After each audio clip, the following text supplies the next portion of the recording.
Hello friend, welcome to my channel. और आज हम लोग देखने वाले हैं वैदिक सभ्यता, जो कि बीईओ के लिए बहुत ही इम्पोर्टेंट है और जेपीएससी, जेएसएससी इन सभी एग्जाम के लिए यह बहुत ही इम्पोर्टेंट है। इसलिए वीडियो में अंत तक बने रहना है और वीडियो का लाभ उठाना है। ठीक है, तो हम लोग आज पढ़ने वाले हैं वैदिक सभ्यता। तो ठीक है, इस सभ्यता की शुरुआत कब हुई थी या इसका काल तो 1500 बीसी से 600 बीसी तक इसका कार्यकाल है। ठीक है, कार्यकाल 1500 बीसी से 600 बीसी। ठीक है, तो वैदिक काल को हम लोग सामान्यतः दो पार्ट में हम लोग पढ़ सकते हैं। ठीक है, हम लोग दो पार्ट में पढ़ेंगे इसको। तो उससे पहले हम लोग देखेंगे कुछ इंपॉर्टेंट फैक्ट जो कि इस प्रकार दिखाया गया है। तो जब वैदिक सभ्यता कब शुरू हुआ? जब सिंधु सभ्यता की खत्म हुई। मतलब जब सिंधु सभ्यता खत्म हो गया, उसी स्थान पर एक नई सभ्यता की जन्म हुई, जिसे वैदिक सभ्यता कहा जाता है। ठीक है, वैदिक सभ्यता कहा जाता है। आगे हम लोग देखेंगे अब। ठीक है, वैदिक सभ्यता दो प्रकार के हैं, या इसे दो भागों में बांटा गया है। एक को हम लोग बोलेंगे ऋग वैदिक काल, या तो इसे पूर्व वैदिक काल भी कहा जाता है। ठीक है, और दूसरा को बोलेंगे उत्तर वैदिक काल। ठीक है, ऋग वैदिक काल क्या कार्यकाल 1500 बीसी से 1000 बीसी है, और इसकी जानकारी हमें ऋग्वेद से मिलता है। ऋग्वेद से मिलता है, और इसकी जानकारी हमें यजुर्वेद, सामवेद और अथर्ववेद से मिलती है। ठीक है, तो समझ गया होगा। अब हम लोग आगे देखेंगे आगे। ठीक है, ये सब वैदिक सभ्यता को आर्य सभ्यता भी कहा जाता है। यह इंपॉर्टेंट पॉइंट है, आर्य सभ्यता। और आर्य शब्द संस्कृत शब्द से लिया गया है, जिसका अर्थ होता है श्रेष्ठ। श्रेष्ठ बोले तो जो टॉप लेवल पर है, जो टॉप लेवल पर है। ठीक है, जो टॉप लेवल पर है, श्रेष्ठ मतलब टॉप लेवल। अब देखेंगे ये वाला आर्य के मूल स्थान एवं इतिहासकार। अलग अलग इतिहासकारों ने आर्य का मूल स्थान अलग अलग बताया। तो एक साइड लिखेंगे मूल स्थान और दूसरा साइड इतिहासकार। जैसे कि मध्य एशिया बोलने वाला मैक्स मूलर था, मैक्स मूलर। और तिब्बत में बोला था कि इसका मूल स्थान है, वह दयानंद जी ने बोला था कि आर्य जो है, आर्य का मूल स्थान तिब्बत है। और बाल गंगाधर तिलक ने बोला था उत्तरी ध्रुव। कहाँ बोला था? उत्तरी ध्रुव।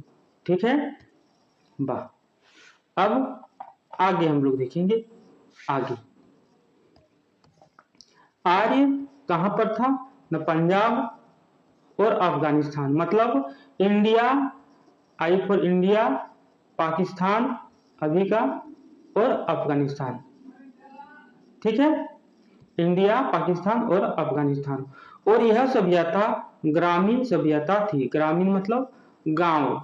ठीक है, और आर्यों की भाषा संस्कृत थी, संस्कृत। ठीक है, आर्यों की भाषा किस प्रकार थी? ना संस्कृत। और यह सभ्यता ग्रामीण थी, जबकि हड़प्पा जो सभ्यता था वह शहरी सभ्यता था, जो हम लोग आगे आगे पढ़े थे। सबसे पहले उसी को पढ़े थे, उसका एमसीक्यू क्वेश्चन को भी हम लोग देखे थे। ठीक है, अब हम देखेंगे आर्यों की प्रशासन।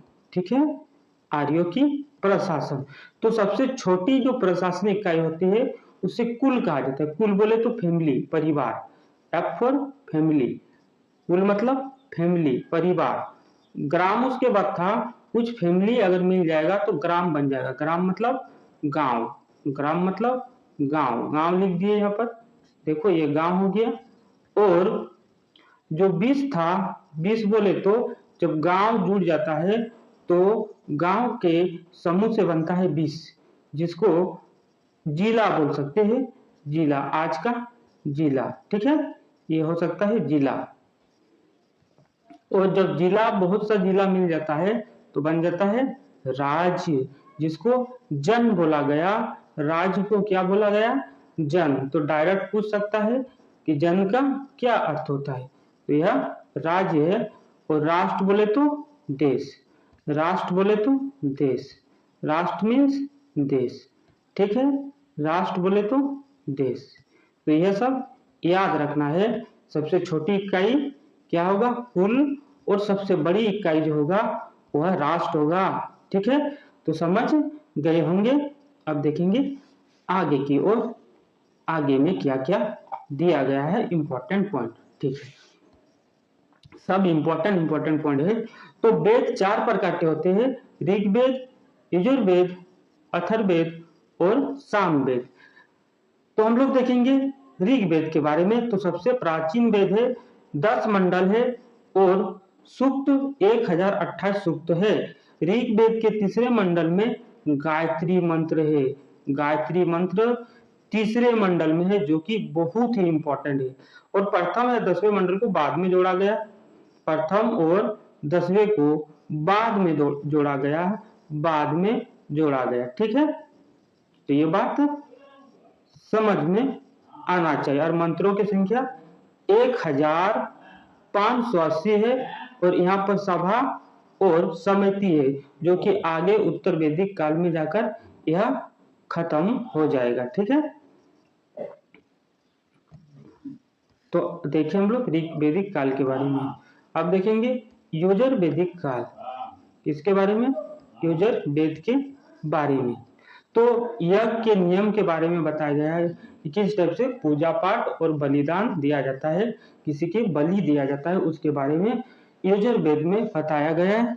अथर्ववेद में मंत्र तंत्र, चिकित्सा और वशीकरण के बारे में बताया गया है, जादू टोना इस टाइप के बारे में बताया गया है। और सामवेद संगीत के बारे में बताया गया। भारतीय संगीत का जनक सामवेद को बोला जाता है, ठीक है। अब हम लोग देखेंगे आगे।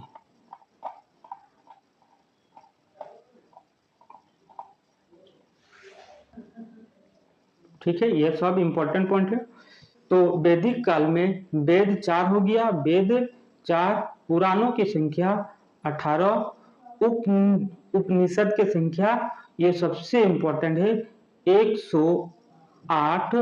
और उपनिषद का मतलब होता है कि गुरु के समीप बैठना, ठीक है। और सतमें जयति मुंडक उपनिषद से लिया गया है। और वेदांगों की संख्या है 6, वेदांगों की संख्या 6, ठीक है, वेदांगों की संख्या 6 है। और पुराण कितना है ना, 18।